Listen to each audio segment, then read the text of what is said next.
Welcome back to part 3 of our Let's Play Guild Wars 2 series. In our last episode, we left off looking for the Vista somewhere near the Bandithaunt Caverns, but obviously we were having difficulty finding a way to climb up to the top of that mountain. That's because there is no way to climb up to the top of that mountain. So here we're still running around a little bit around the perimeter of the mountain, looking for a path up to the peak. And we, of course, find some random encounters here and there, as we will here in a moment. Give it your all.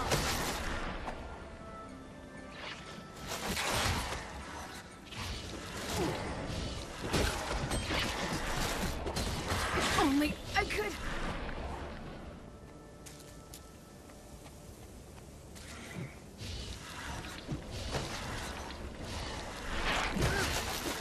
So obviously sometimes when you have difficulty finding a path to a particular point on a map, sometimes the solution isn't as simple, well actually I should say the opposite. It's more simple than what you make it out to be. And this is what happens a lot in games. We overcomplicate things. Here I thought and didn't compromise in my belief here that the Vista was on the top of the mountain. You can see right there in the map those two triangles near Bandithaunt Caverns. That's where I'm heading.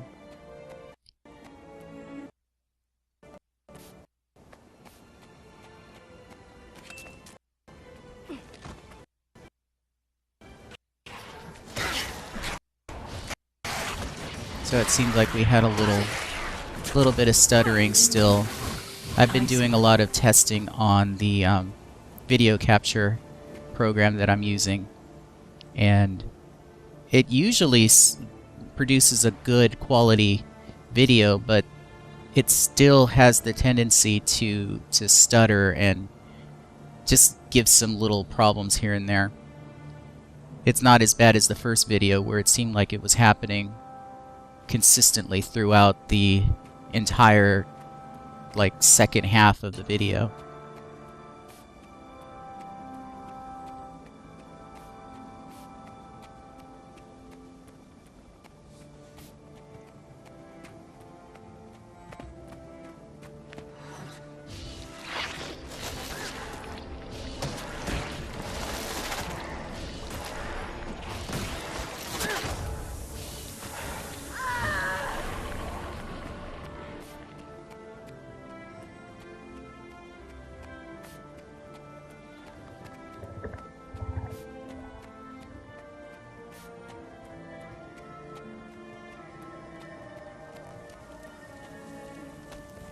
So it's right about here that I decided I'm going to stop the game and go online, try to figure out how to get to that Vista. So I went and checked some guides, and of course the solution was easy to find.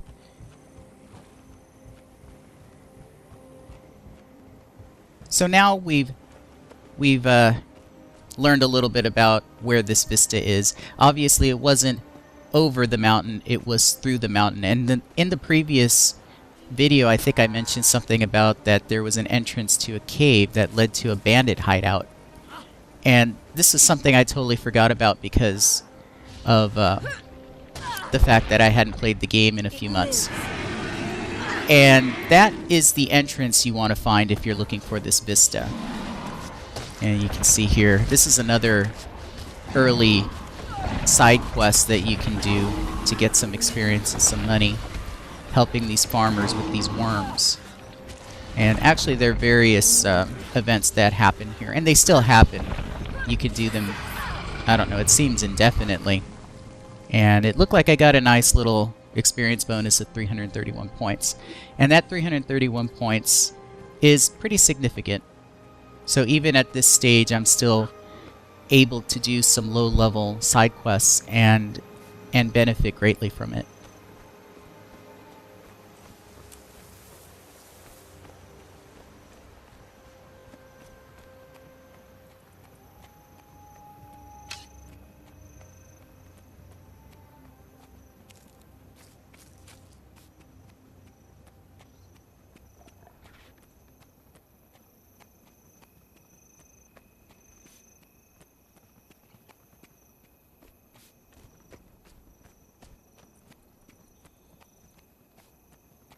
So here's the entrance to the cave where the bandits are hiding out. And I guess when I was playing the game earlier, you know, when I first started playing the game, I wasn't aware of these vistas to the extent that I am now. So I wasn't looking out for them. And I did explore this cavern pretty well, but just didn't really think about it. And I remember it being a lot harder back in the early going in the game. In fact, I think they drove me out quite a few times because they just kept respawning around me even after I beat them. But here, they don't really stand any chance anymore. Another thing you might want to notice about this game is how the levels scale. I'm currently level 15, and you can see that in the bottom left-hand corner of the screen. But you can see also next to the number 15 is the number 6 with an arrow pointing down. That means that I'm in an area that is lower level than my current level. So it scales my abilities back down to level 6, even though I have all of my staff abilities still, and all of my summons. So I don't lose any of those abilities, I just lose my levels. And you can see that my hit points are 600 points when at level 15 they're well over 1,000. It doesn't really make too much of a difference. I don't know if that's some sort of scaling so that you can quest with people that are lower level than yourself when you're playing over the network. And then it's not so hard just because you're a higher level. You can stick to the same location without being overpowered.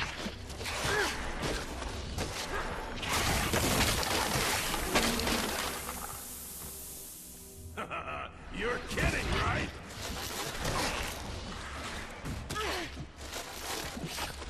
I haven't played with other people yet, even at this point, and that's despite the fact that I know two people who are very addicted to this game, and Mark and Helen, who, if you didn't watch the first part of this series, I mentioned are co-hosts on the Game Tangents podcast, which I'm going to plug right now. You should go and check it out on GameTangents.com.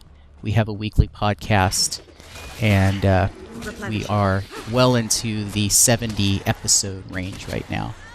So yeah, check it out. We talk about gaming in general, gaming news, etc. And we do like MMOs, so we talk about those.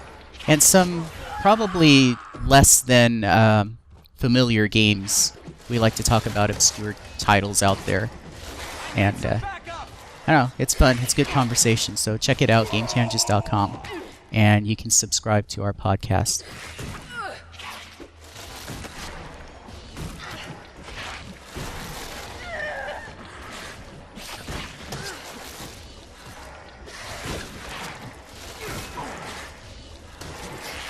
Yeah, so Helen has been trying to get me to join her over the network for a while, but given her current academic status, very involved in school, she hasn't even been able to record a podcast with us for at least the last 2 episodes, and that's because she had finals.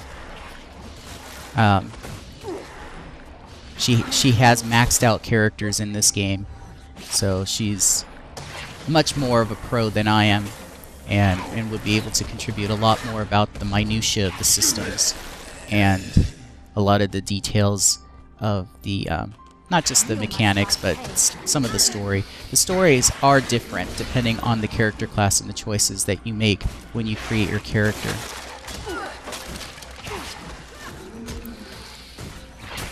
I remember having a conversation with Mark recently, and he was asking about my character in the story, and I told him some things that he was unfamiliar with, but he's never played as a necromancer, and probably didn't make the choices that I made in creating this character. Those choices, again, I mentioned this in the previous episode, that it's kind of like with Mass Effect, for those of you familiar with Mass Effect. At the very beginning of the game, you're given 3 choices as to what kind of history the character had prior to the game. So, how they grew up, for example. And then there are some other choices. It's dependent upon the circumstance. So how the character grew up, and then how they coped or dealt with a particular event that shaped the history of the universe. So in Mass Effect, you're given that choice of how the character grew up. Did they have a family, or were they an orphan, or something to that effect? And then how they coped with a particular battle that helped to shape the galaxy and the status of the galactic alliance. So it's something similar here. I should go back and do a video of character creation just to show that element. I might do that in a future episode, just kind of like a side note. So here I'm getting very, very close to this vista. And when you think vista, you usually think something that's high atop some sort of either geographical location or building, so that you can get a big or really good point of view. That's not the case here, since you're inside of a cavern, but it is a large cavern, so you do get a good view of the cavern, and you'll see that here in a moment. And there's the vista. That is... It just looks like a parchment or a map or something. And just like with Assassin's Creed, when you synchronize, it pulls away and gives you a kind of a large-scale view of the area. And you get experience for doing this, which is why you want to do this. You get experience for doing this, for finding those chevrons. You can see that on the map. I don't have the map up here, but there are blue chevrons located all over the map. And those are typically skill points which you can use to improve your character's abilities. But you have to perform a certain task in that location.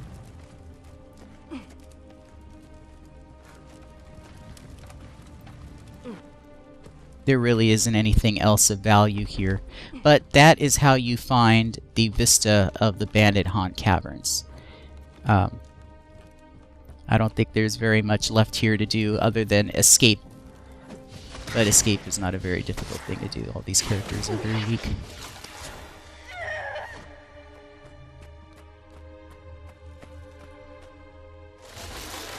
Over here and help me.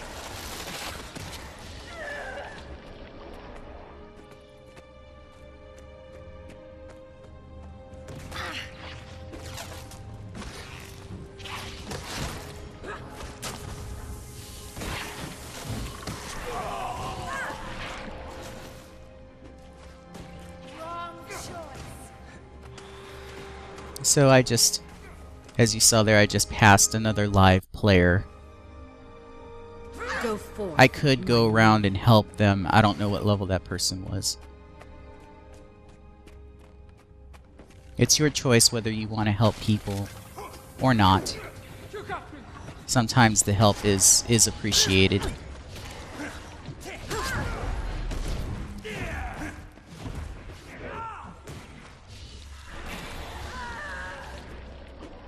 I need some backup.